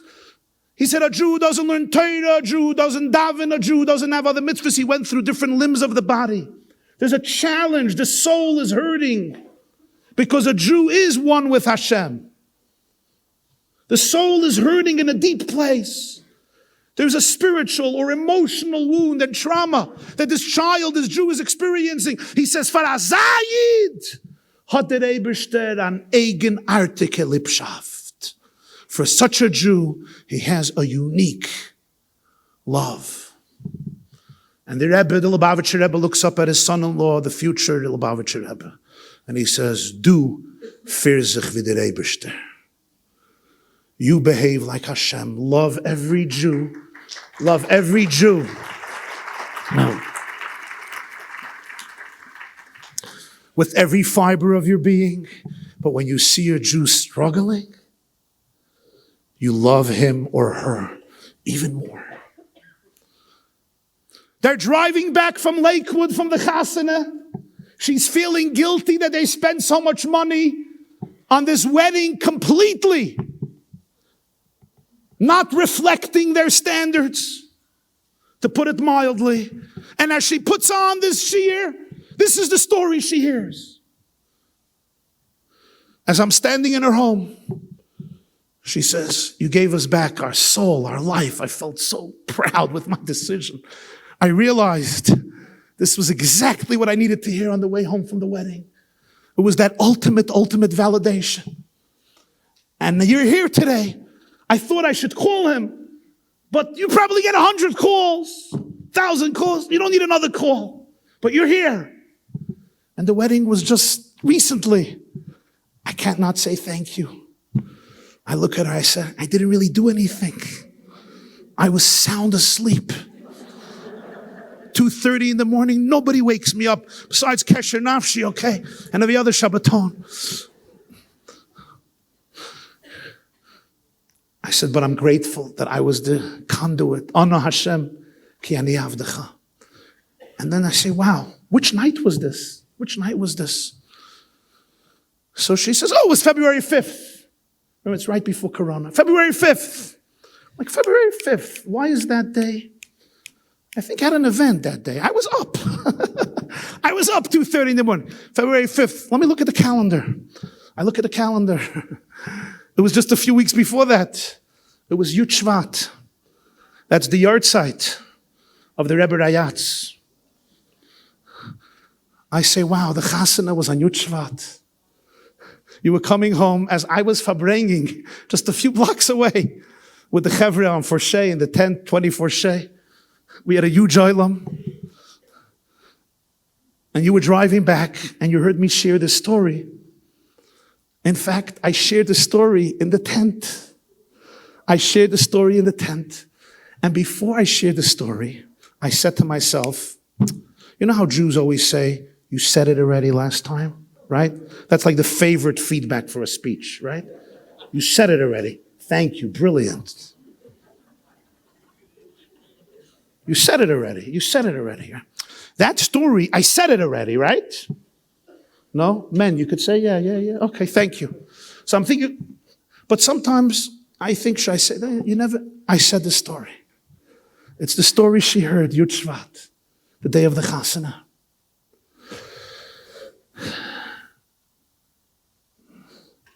And then she looks at me and she starts crying. I say, why are you crying? She says, let me tell you another part of the story that I wouldn't have known to connect without what you just told me. And she says, you know, I grew up as a secular Jew. My father's name was Josh Zawatsky. A typical Jew, America, 1933, he was born. In the Teves Medina, both his parents died very, very young. He was an orphan. He was raised by his uncle and aunt. So they weren't even raising their own child. And they needed to give him some education. So they sent him to some type of basic Jewish school in Brooklyn. And he got a little bit of a Jewish education. And at the age of 11, somebody took him in to the previous Lubavitcher Rebbe, the Rebbe Rayatz, for a Yechidus, 1948. My father, Josh, at the time, was 1944. My father, Josh, was 11 years old. And the Rebbe Rayatz looked at him, kleine Yingele, and he said, Ich will dir geben a bracha. I want to give you a blessing. This is a difficult country. Aber du wirst haben jüdische Nachas von deinen Kindern, von deiner Eneklach, lichtige jüdische Deures. You're going to produce beautiful generations of proud, inspired Jews. Now, I meet 11-year-olds all the time. I really don't talk about their marriages, their future. It's not the conversation with an 11-year-old, 20-year-old, a 30-year-old. But that's what the Rebbe said. Very soon, like most American Jews of the 1940s, he left Yiddishkeit. He moved to San Diego. San Diego was the quintessential spiritual Jewish desert in the United States of America in the 1940s and 50s. He went into the beauty supply business. He had a successful business.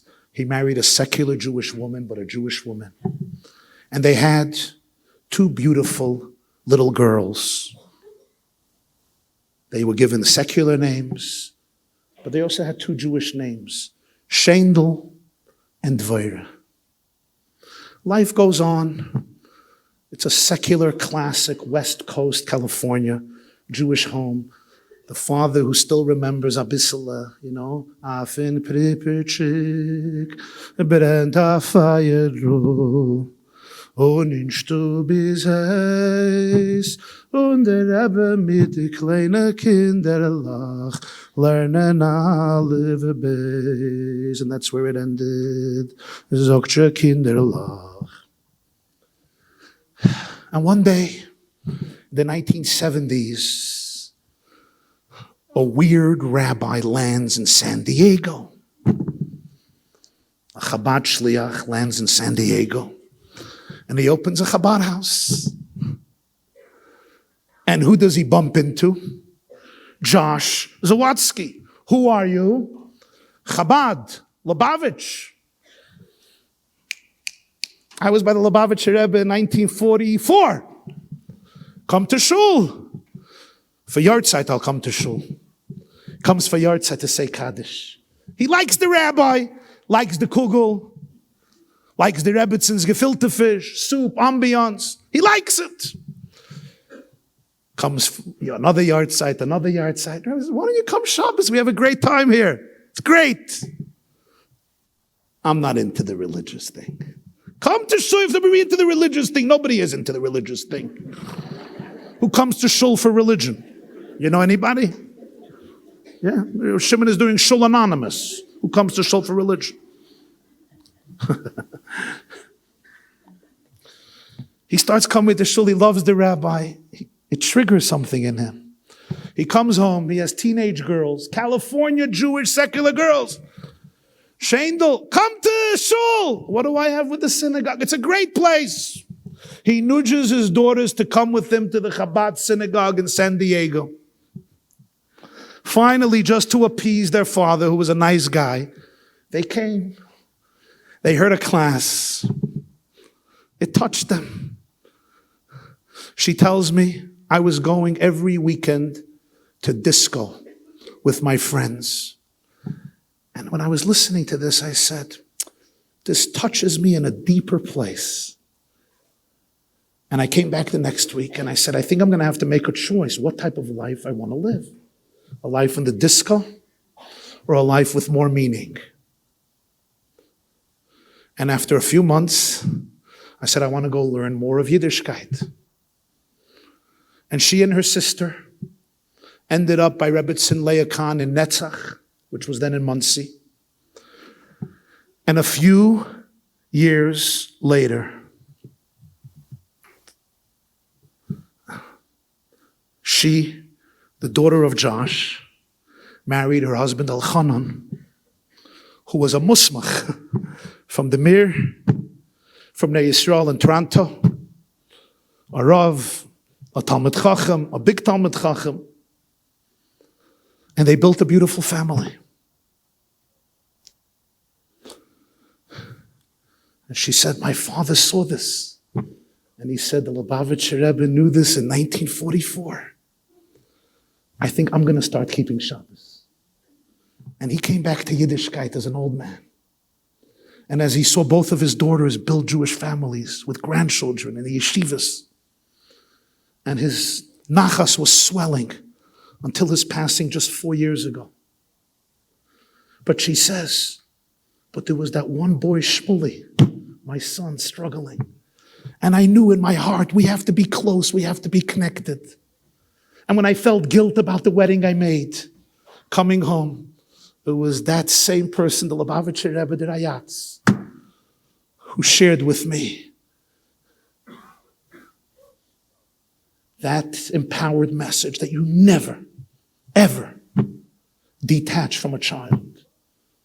You love that child. You're proud of that child. You empathize with that child. You go on the journey with that child. You connect with that child. You feel that child. This is what she tells me that night as I was trying to get a passport to go to Rostov, where the Rebbe Rayatz became Rebbe after his father's passing in 1920. This is the story the passport lady shared with me today, and I am privileged that Peril Schneider is right here in the crowd with us.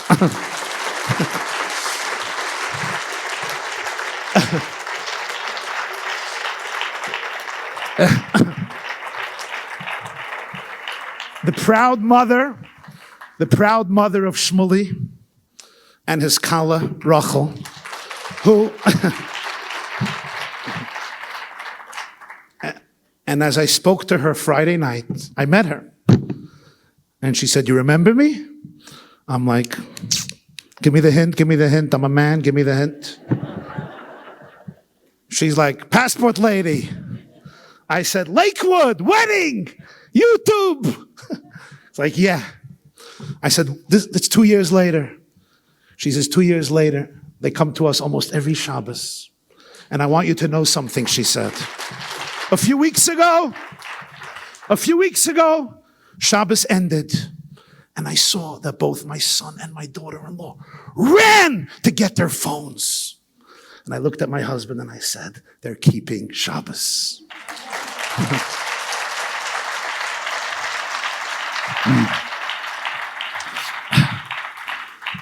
And you know, you helped me. Because when I see Mitzvah Shabbos, you know how the Chevra run to get their phones? And I'm like, I'm giving such good Shalosh Shudas Torah. But really, Shendel, I should really say, they're keeping Shabbos.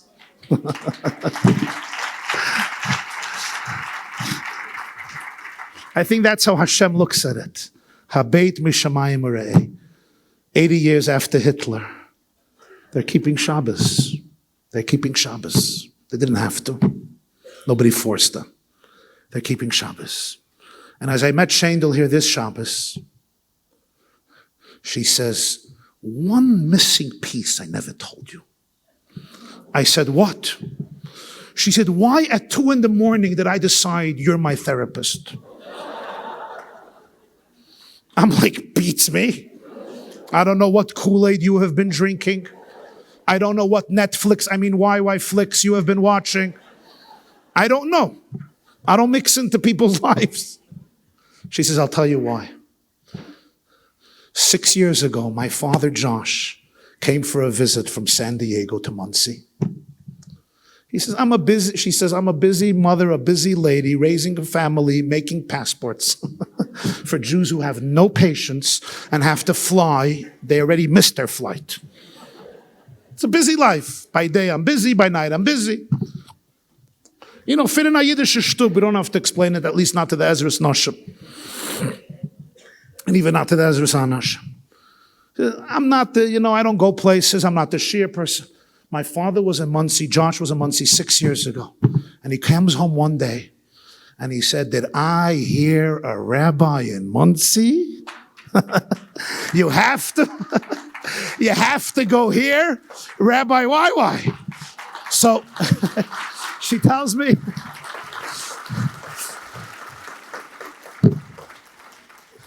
Zet wie der Eberste führt der Welt. Trust me, this has nothing to do with me. I slept through this whole story. I'm just here to share it. Ono Hashem, ki ani avdecha. Every soul has a journey.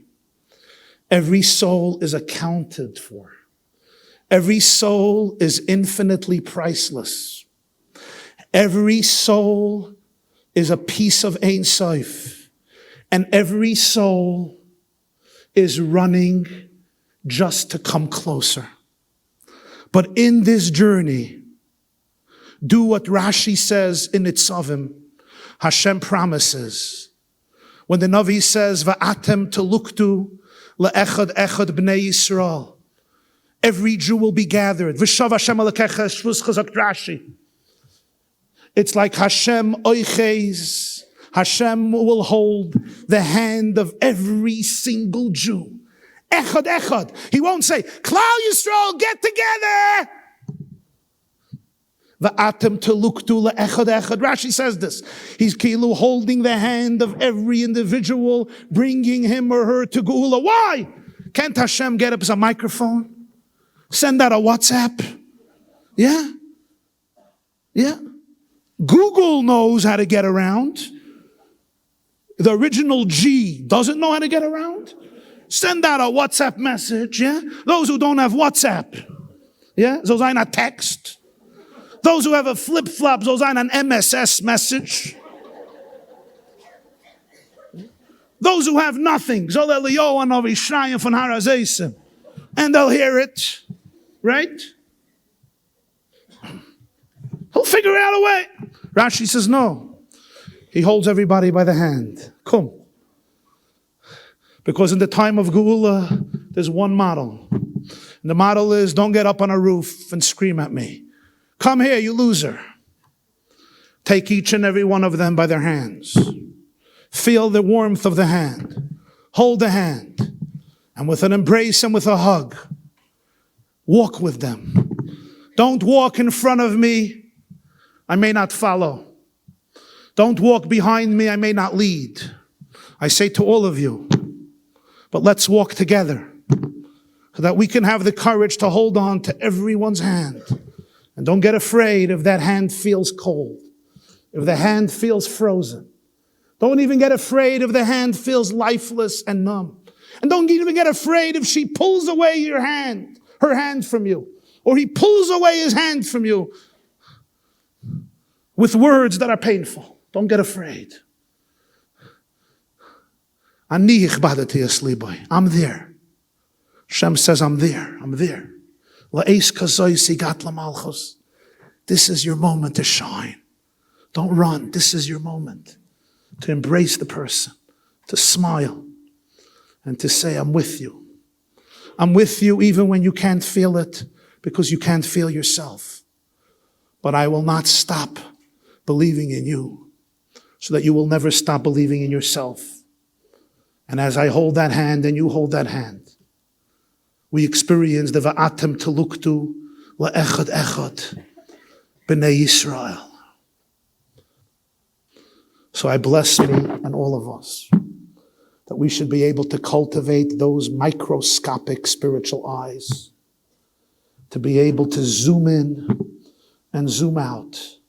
Habeit mishamayim, look at every one of them, mishamayim, from the heavenly perspective, ure'eh, and then you will see the light of Ein Sof that each of us was zoiche to have in our home, to enrich our lives, to hold their hands as a preparation for that great moment very soon, as the Rebbe Shalom will be able to join his hands to your hands and hold each of us and each of those children. Va'atem teluktu la'echad echad b'nei Yisrael. B'mheira b'yameinu. Amen. Thank you.